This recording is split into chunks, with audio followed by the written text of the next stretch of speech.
Hello everyone, myself Preeti Kiran, PGT Chemistry from Kendriya Vidyalaya number 1 Air Force Station Hindon. I am dealing with P block elements, unit 7 of class 12th chemistry. In this part of the video, I am going to discuss about the allotropy and the oxoacids with respect to group 15, 16 and 17. Let's start.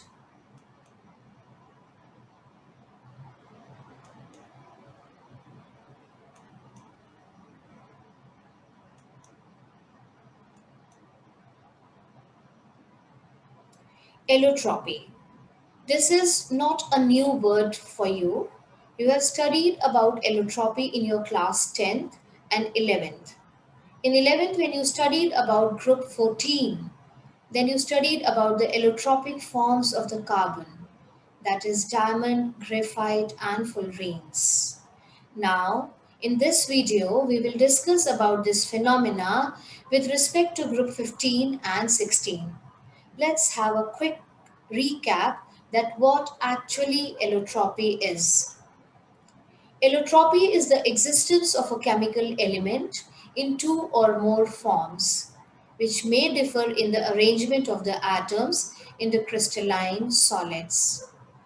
Allotropes are actually different structural modifications of an element where the atoms of the element are bonded together in a different manner. It is simply the difference in the bonding pattern of the atoms of the element, and we get different allotropic forms. Now, the allotropy with respect to group 15 and 16 group. Group 15, the phosphorus shows allotropy, and the three allotropic forms of the phosphorus are the red, white, and black phosphorus. There are many more, but in your syllabus, you have only these three allotropic forms of phosphorus. Sulfur, group 16, the monoclinic, rhombic, catena, plastic sulfur, etc. Now, with respect to phosphorus, we will study the allotropy in detail. Now in the figure you can very clearly see that the three allotropic forms of phosphorus. The white phosphorus, the red phosphorus and the black phosphorus. Here, allotropes are the different structural modifications of an element where the atoms of the element are bonded together in the different manner. And here now you can very easily understand what does this statement is mean. Here in the white phosphorus, there are four phosphorus atoms and they are arranged in a tetrahedron. This is a discrete unit. But in the red phosphorus, the phosphorus, it has a polymeric structure, whereas it has a chain structure, whereas in the black, it has a layered structure. You can very clearly see the three allotropic forms of the phosphorus is only due to the different bonding pattern in the between the phosphorus atoms. Here, the properties of the three allotropic forms of the phosphorus, and let's compare simultaneously also. The first column has the properties of the white phosphorus, the second is the red phosphorus, and the lastly, the properties of the black phosphorus. Let's compare and understand all the properties, because in the exams also you get the question in any form. The first one is the structure of the white phosphorus. It is discrete tetrahedral P4 molecules. You get a question, draw the structure of the white phosphorus. So you have to draw this discrete tetrahedron. But in the case of the red phosphorus, it is polymeric structure consisting of the chains of the P4 units which are linked together. Whereas in the black phosphorus, it exists in the two forms. It has a layered structure and there are two forms of the black phosphorus, that is alpha black phosphorus and beta black phosphorus. Now about the reactivity. The white phosphorus is highly reactive. It's very reactive, whereas the red phosphorus is less reactive as compared to white. And the black phosphorus is the least reactive of all. Here again you get a question on the comparison of the reactivity of the white and red phosphorus, which we will discuss in the later slide. White phosphorus has an important property that it glows in the dark, and this property is known as chemiluminescence. The red phosphorus does not glow in dark. Texture-wise, the white phosphorus is translucent, waxy solid, but the red phosphorus has iron gray luster. The black phosphorus has an opaque, monoclinic or the rhombohedral crystals. The white phosphorus is soluble in carbon disulfide, but it is insoluble in the water, whereas red phosphorus is insoluble in both the water and carbon disulfide. Now, the white phosphorus and the red phosphorus, and there are two important figures now here you can see, which are asked in the exam also, that draw the structure of the white phosphorus or draw the structure of the red phosphorus. If it is white phosphorus, draw a discrete tetrahedral structure, but if it comes out to be the red phosphorus, you have to draw this polymeric structure. Then again the question is, compare the structure of the white and the red phosphorus. So I hope now it's clear that how you will answer this question. Now the second question is about the reactivity. The reactivity is based upon the stability. Here the white phosphorus is less stable, so it is more reactive. Now the point is why it is less stable. It is due to the angular strain in the P4 molecule. Angular strain, it is the highlight of this question. Whereas in the red phosphorus, because it has a polymeric structure, so it is more stable and it is less reactive. The question which comes in the board exam is why white phosphorus is more reactive than red phosphorus, or vice versa, that why red phosphorus is less reactive than white, white phosphorus. So you have to focus on the structure and then stability and angular strain. Now in this slide you can very well see that the white phosphorus, when heated over 280 degrees Celsius, it changes into red phosphorus. Red phosphorus further changes into violet phosphorus by giving appropriate conditions, although violet phosphorus is not given in your NCRT. White phosphorus can also be converted into black phosphorus under high pressure. Here, the two forms of the black phosphorus, that is beta black phosphorus and alpha black phosphorus. Now, beta phosphorus, black phosphorus is formed from the white phosphorus when it is heated at 473 Kelvin. And when red phosphorus is heated at 803 Kelvin, it gives you the alpha black phosphorus. Let's compare the properties of the beta black phosphorus and alpha black phosphorus. First of all, preparation. Beta phosphorus or black phosphorus is prepared by heating white phosphorus at 473 Kelvin under high pressure. Alpha black phosphorus, as discussed here, by heating red phosphorus at 803 Kelvin. The alpha black phosphorus, the crystals are opaque, monoclinic or rhombohedral, and it does not oxidize in the air. Whereas alpha black phosphorus does not burn in air up to 673 Kelvin. Now, the allotropy with respect to group 16. Sulfur shows numerous allotropes, of which the two are the most important, the yellow rhombic and the monoclinic. Here you can see the rhombic sulfur. The shape of the crystal is very clearly shown here, whereas the monoclinic sulfur, the crystals are needle shaped. Both are yellow in color. The rhombic sulfur, which is also known as the alpha sulfur, here you can see the puckered ring. This is the most stable form of the sulfur. This question has been asked in the boards, that which is the most stable form of the sulfur. So your answer should be the rhombic sulfur or the alpha sulfur. The preparation part, it is obtained by slowly evaporating a solution of the rolled sulfur in carbon disulfide when octahedral crystals of the rhombic sulfur are formed. This is lemon yellow in color. Monoclinic sulfur, also known as beta sulfur. If the crystals of the rhombic sulfur are slowly heated to 369 Kelvin, they slowly change into needle-like variety called the monoclinic sulfur. This form is stable above 369 Kelvin. It has a dull yellow color and it is insoluble in water.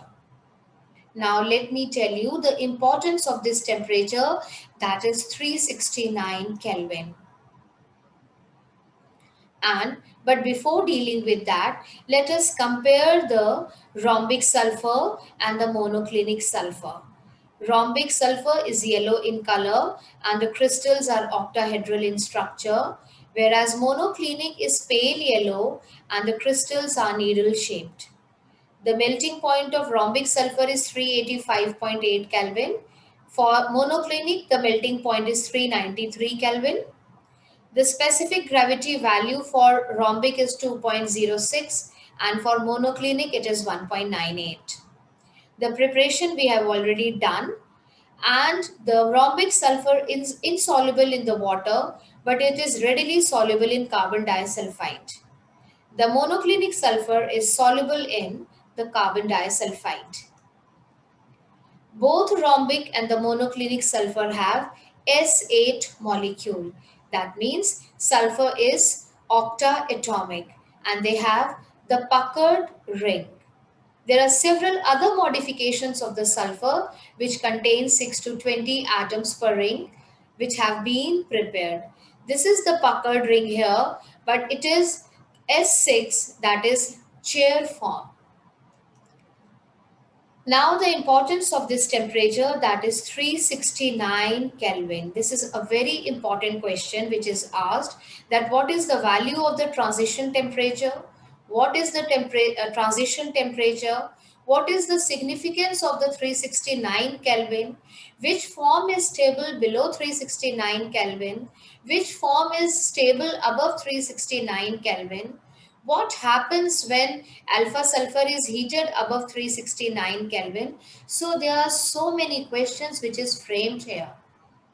Alpha sulfur, that is the alpha sulfur is stable below 369 Kelvin and it transforms into beta sulfur when it is heated above this temperature.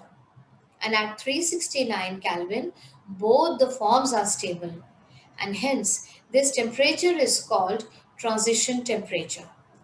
One more question was framed, I have seen in the quotes, that why 369 Kelvin is known as transition temperature. So I hope it's clear to you that what is the significance of this transition temperature. One more allotropic form of sulfur is there, like O2 is S2. It is found in the vapor state. It partly exists as S2 molecule. It shows paramagnetism because it has two unpaired electrons in the antibonding pi orbital. Again, students, it is an important question for board. It is given in your NCRT also, that which form of the sulfur is paramagnetic and why.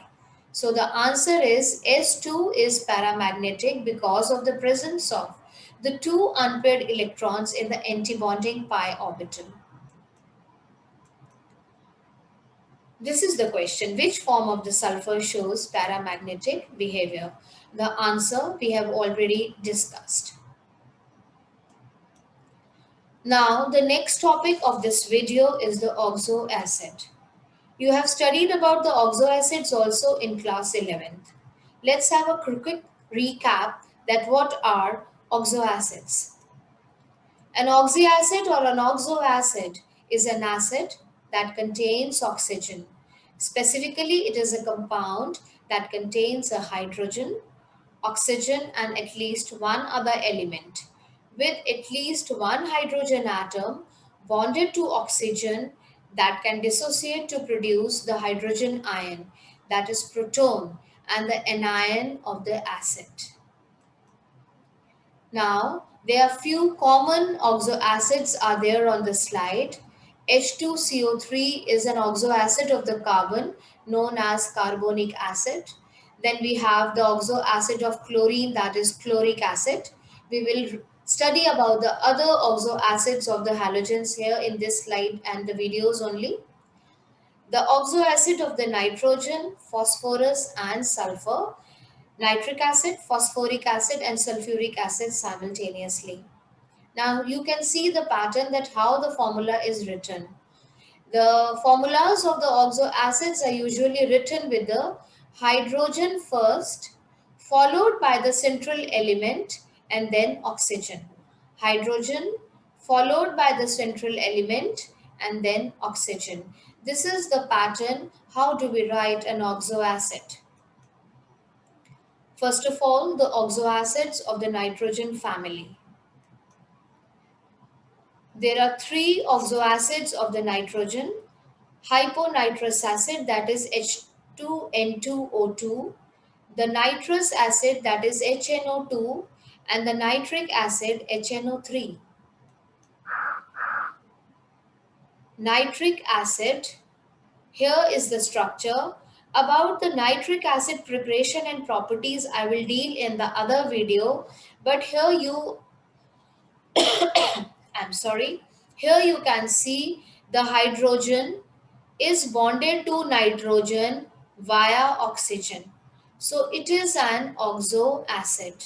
Again, I am showing you that nitrogen is the central element and hydrogen is bonded to nitrogen via oxygen. And since the oxygen is electronegative, it will withdraw this electron pair towards itself and releases this proton. And that is responsible for the acidic behavior of nitric acid. Another oxoacid of the nitrogen is the nitrous acid. Here again this proton which is released as proton, this hydrogen is bonded to nitrogen via oxygen. These are the oxoacids of phosphorus. Here you can see the 6 oxoacids of phosphorus as per your NCERT syllabus. The first one is orthophosphoric acid and the formula given is H3PO4. And another is pyrophosphoric acid. The formula is H4P2O7. Then orthophosphorus acid. The formula is H3PO3. And then we have hypophosphorus acid, cyclotrimetaphosphoric acid, and then polymetaphosphoric acid. Now, this is a table from your NCERT, and in this table you can see that in these oxoacids of the phosphorus has different oxidation state. You can calculate the oxidation state by putting the oxidation state of hydrogen as +1 and for oxygen -2. So there are different oxidation states of phosphorus. Now let's focus on the structure of the oxoacids. Before that, let me tell you the few focal points about these oxoacids. The first point is, in the oxoacids of the phosphorus is tetrahedrally surrounded by the other atoms. So the shape will be tetrahedral. There is at least one P double bond O and there is one POH bond. In all the oxoacids of phosphorus, there is minimum one P double bond O and there is one POH bond.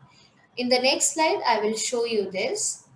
Then there may be PP bond or PH bond in addition to P double bond or POH bond in the oxoacids, where the oxidation state of phosphorus is less than +5.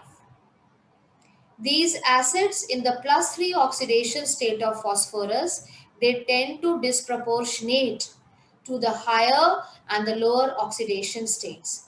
About the disproportionation also, you have studied in redox reactions of your class 11th, in which there is simultaneous loss and gain of electron. An element undergoes self-oxidation and self-reduction. Here is the example of disproportionation from your syllabus class 12. H3PO3. In this compound, the phosphorus disproportionates to H3PO4 and PH3. When you will calculate the oxidation state of phosphorus in all the three, before the reaction and after the reaction, you will see that there is disproportionation and phosphorus is undergoing self oxidation and self reduction. Please try this. The acids which contain pH bond, they have strong reducing properties. The presence of pH bond makes it gives it a reducing character. The hypophosphorus acid is a good reducing agent because it has two pH bonds. This is very important question, that hypophosphorus acid is a good reducing agent. Explain. So what you have to do is you have to draw the structure of hypophosphorus acid, show that it has two pH bonds. It has two pH bonds, so which is responsible for the reducing character of hypophosphorus acid. And it reduces, so for that we have an example that it reduces silver nitrate to the metallic silver. These pH bonds are not ionizable to give proton, and hence they do not have any role in the basicity. So which bonds have the role in the basicity? Now let me tell you, the bonds in which the hydrogen is bonded to phosphorus via oxygen. That means POH bond is ionizable and causes the basicity. Dear children, all these points must be very clear to you all, because there are many conceptual or the structure based questions which frequently asked in the board, and you have to answer on the basis of this. Let's have a quick recap. The first one is the geometry or the shape, that is a tetrahedral structure. Each oxoacid of phosphorus will be having one P double bond O and POH bond. Then the oxidation state of the phosphorus in all these oxoacids can vary from +1 to +3, +4 and +5. Then the oxoacid in which the oxidation state of phosphorus is +3, they tend to disproportionate. Example was orthophosphorus acid. And then pH bond is responsible for the reducing property and it is not ionizable. And POH bond is responsible for basicity and this is ionizable. Now let's see the structure of few oxoacids of phosphorus.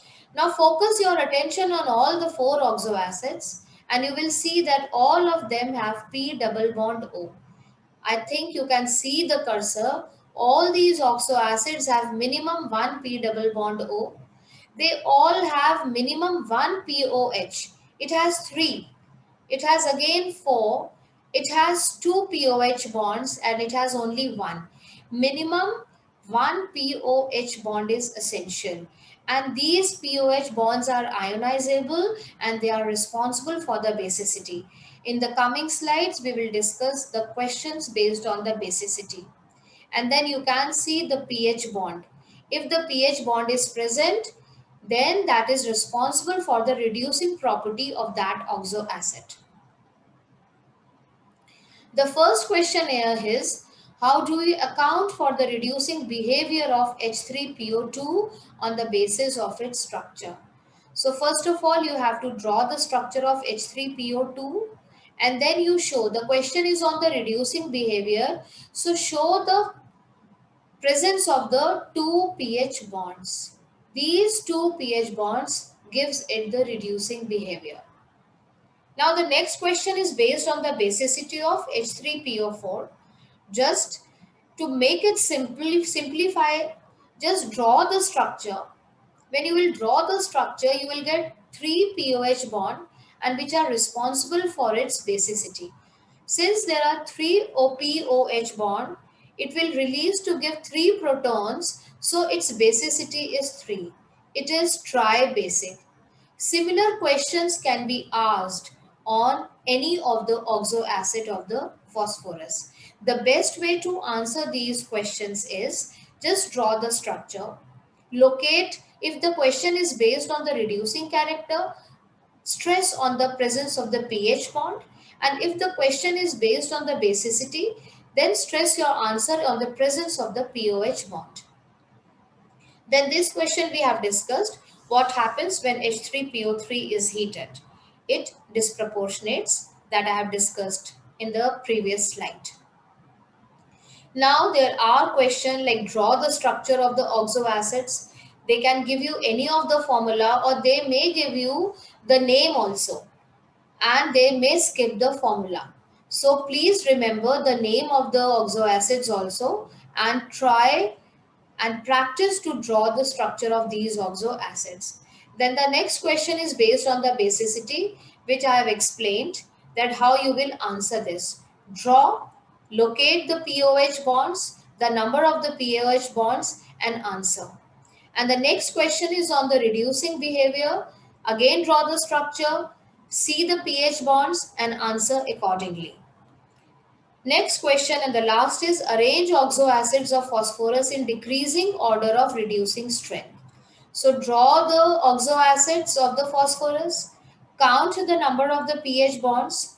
More is the number of the pH bonds, stronger is its reducing strength. That is the basic concept which you have to apply. There is no need to cram.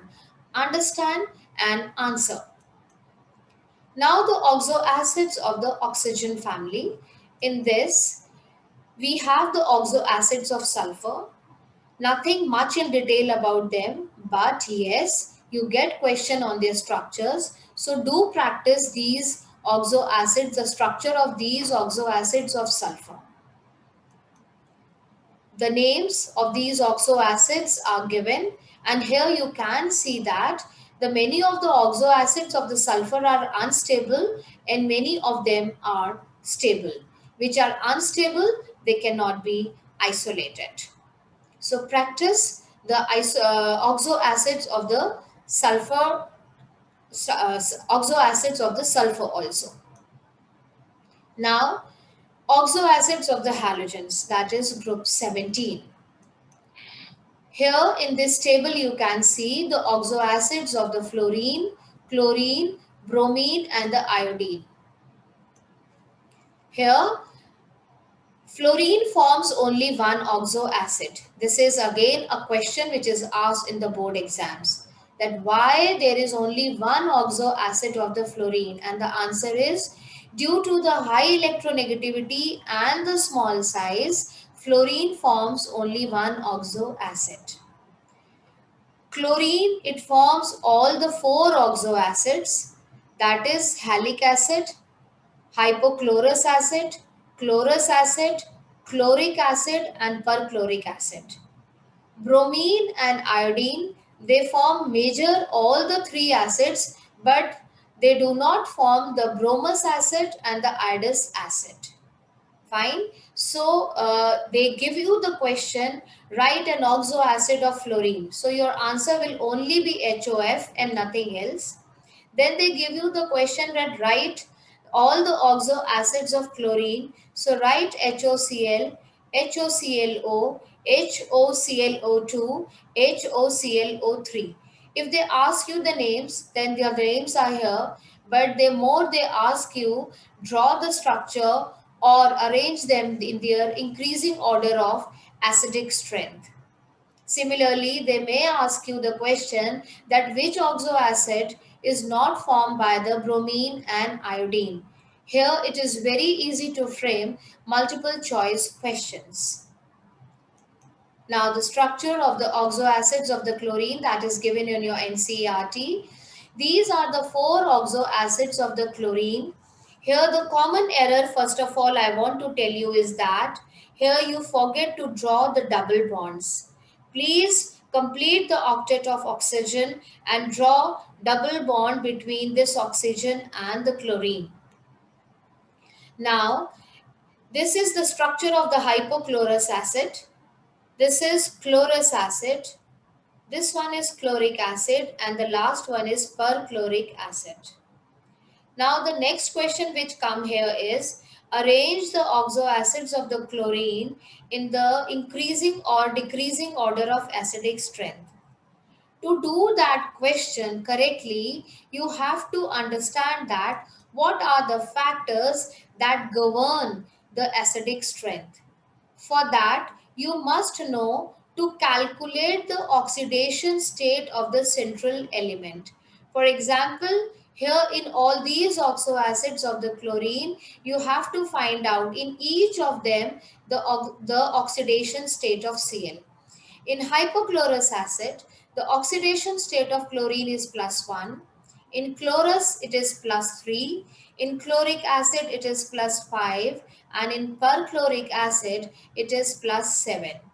You have to, you must know how to calculate the oxidation state, and you have learned it in class 11, and it has a significance here to decide the acidic strength of the oxoacids. Now, the strength of the oxoacid is defined by the extent to which it dissociates in the water, that is, its ability to form the hydrogen ions. In general, the relative strength of the oxoacids can be predicted on the basis of the electronegativity and the oxidation number of the central non-metal atom.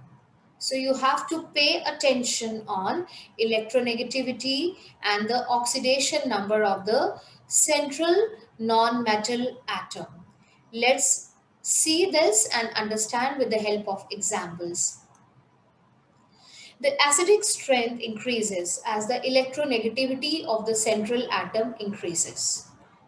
I am repeating, when the electronegativity of the central atom increases, the acidic strength also increases. Now here at the bottom you can see the three oxoacids. The first one is of chlorine, HClO4, then H2SO4 and then H3PO4. When you compare the acidic electronegativity of sulfur, chlorine and phosphorus, then you easily know that chlorine is the most electronegative and it is more electronegative as compared to sulfur, and sulfur is more electronegative than phosphorus.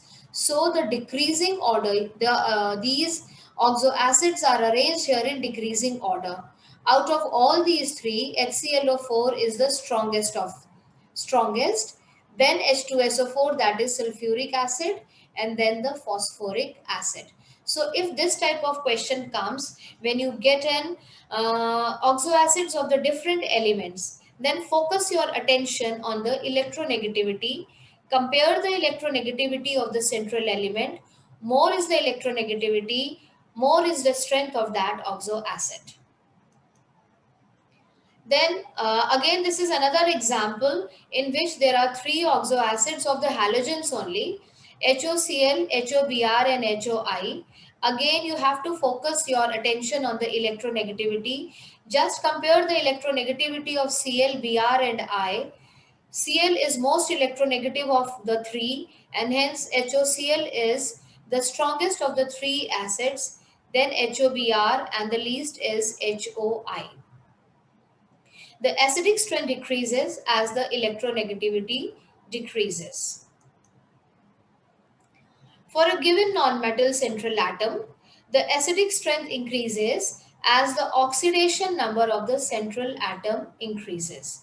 Now, the another point which you have to focus depending upon the question is, if there are oxoacids which are given of the same element, then the electronegativity is same because the oxoacids are given of the same element. Then you have to focus on the oxidation number. For example, if they are comparing nitric acid and nitrous acid, both are the oxoacids of nitrogen, then find out the oxidation state in both the oxoacids. In nitric acid, the oxidation state of nitrogen is plus 5, whereas in the nitrous acid, the oxidation state of nitrogen is plus 3. So higher is the oxidation state, stronger is the acidic strength. So nitric acid is a stronger oxidizing agent than nitrous acid. Similarly, in the case of sulfuric acid and sulfurous acid, both are the oxoacids of sulfur. Find out the oxidation state of sulfur in both, and you will very easily find out that in sulfuric acid, the sulfur is in plus 6 oxidation state, so it is stronger acid. Whereas in the sulfurous acid, the oxidation state of sulfur is plus 4, so it is weaker. Now, the oxo acids of the chlorine are here. It is a frequently asked question in the exam that arrange the oxo acids of the chlorine in decreasing, or they may ask you the increasing order of the acidic strength. In this, the central non-metal element is same, but now there are two other points which you have to pay attention to answer your question to decide the correct order. The first one is find out the oxidation state, and the another one is the number of the oxygen. All these oxo acids, they differ in the number of the oxygen atoms. More is the number of oxygen atoms, and you know that oxygen is electronegative. So more is the number of the oxygen atoms, more it will pull the electron of the OH bond toward itself and make it very easy release of hydrogen as proton. So it will be the strongest acid. HOClO3 will be the strongest acid. Then we have HOClO2. Then HOClO has only one electronegative oxygen, and then HOCl. So this is the one factor which will decide the order of the acidic strength. And the other factor which I have already discussed is find out the oxidation state of chlorine in all the four oxoacids. Higher is the oxidation state of chlorine, stronger is the oxoacid. Here, the oxidation states are calculated. In HClO4, the oxidation state of Cl is plus 7. In HClO3, it is plus 5. In HClO2, it is plus 3. And in HClO, the oxidation state of chlorine is plus 1. Higher is the oxidation number, higher is the electron deficiency, and higher is the acidic character. The lowest acids are the electron acceptors, and the order is this.